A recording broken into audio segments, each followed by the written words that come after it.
අයිබෝවන් සවි kitchen YouTube channel එකට ඔයාලා හැමෝම ගොඩක් ආදරෙන් පිළිගන්නවා. ඔන්න අදත් මම රස රෙසිපි එකක් අරගෙන ආවා. ඉතින් මම අද හදන්නේ පුඩින් රෙසිපි එකක්. Nescafe වලින් තමයි මේ රස පුඩින් එක හදන්නේ. ඉතින් ඔයාට ලොකු කාලයක් යන්නේ නැතිව අඩු වියදමකින් මේ රෙසිපි එක හදා ගන්න පුළුවන්. ඔන්න ඔයා පොඩි Nescafe පැකට් එකක් අරගන්න. Nescafe පැකට් එක කඩලා මේ විදිහට තේ බොන අඩු කෝප් එකකට දාගන්න.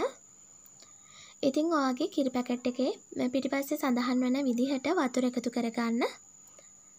ඉතින් මම හොඳට නටන උණු වතුර මිලිලිටර 140ක් එකතු කරගත්තා. ඒක පැකට් එකේ පිටිපස්සේ සඳහන් වෙනවා. මම දැන් මේකටම සීනි මේස හැඳි 2මාරක් එකතු කරගන්නවා. ඉතින් ඔයා තවත් මේක කිරි රසට කන්න කැමති නම් ඔයාට පුළුවන් ගෙදර කිරිපිටි තියෙනවා නම් කිරිපිටි මේස හැඳි 2ක් විතර එකතු කරගන්න. ඉතින් කිරිපිටි නැත්තත් මේකේ තියෙන පිටිත් එක්ක හදාගත්තාම මේක ගොඩක් රසට ගන්න පුළුවන්.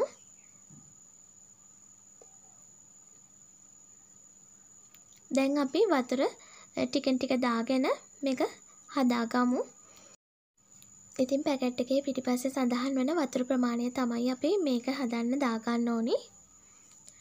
ඉතින් පැකට් එකේ පිටිපස්සේ සඳහන් වුණේ වතුර මිලිලිටර 140ක් කියලා. ඉතින් ඒ ප්‍රමාණය දාගෙන තමයි මම මේ ටී එක හදාගන්නේ.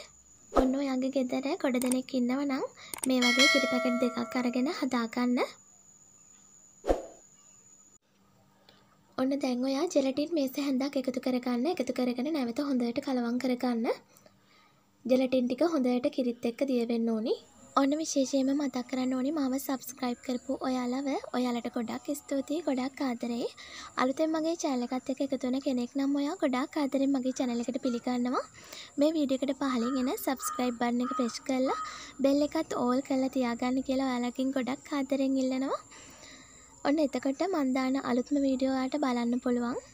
ඔන්න දැන් ඔයා පුඩින් එක දාන්න භාජනයක් ලෑස්ති කරගන්න. භාජනයේ තේ ටිකක් හරි බටර් ටිකක් හරි තවර ගන්න. දැන් අපි මේ විදිහට ටී එක හොඳින්ම නිමුණාට පස්සේ භාජනයට එකතු කරගමු.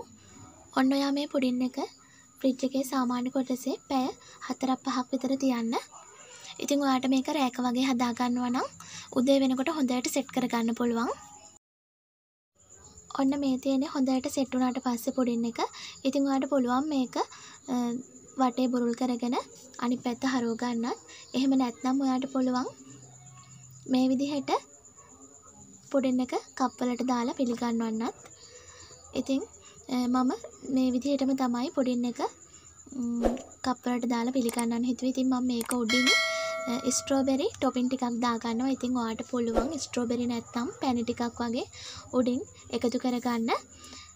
ඉතින් පැන් ටිකක් හදාගෙන ඔයාට පුළුවන් මේ විදිහට දාගෙන එකතු කරගන්න. ඉතින් ස්ට්‍රෝබෙරි දාගත්තාමත් ගොඩක් රසයි. ඉතින් ඔයාට කිසිම ටොපින් වර්ගයක් නැතුව උනත් මේක කන්න පුළුවන්. ගොඩක් රසට මේක තියෙනවා. ඉතින් ඔයාලත් මේ රස අඩු වියදමින් හදාගන්න පුළුවන් පුඩින් එක හදලා බලන්න. ගොඩක් රසයි මේක. ඉතින් මගේ වීඩියෝ එක හොඳයි නම් like එකක් දෙන්න, comment එකක් දෙන්න, යාළුවන්ටත් බලන්න share කරන්න. අපි නැවතත් රසබර වීඩියෝ එකකින් හමු වෙමු. මගේ වීඩියෝ එක නරඹුවට ඔයාට ගොඩාක් ස්තුතියි.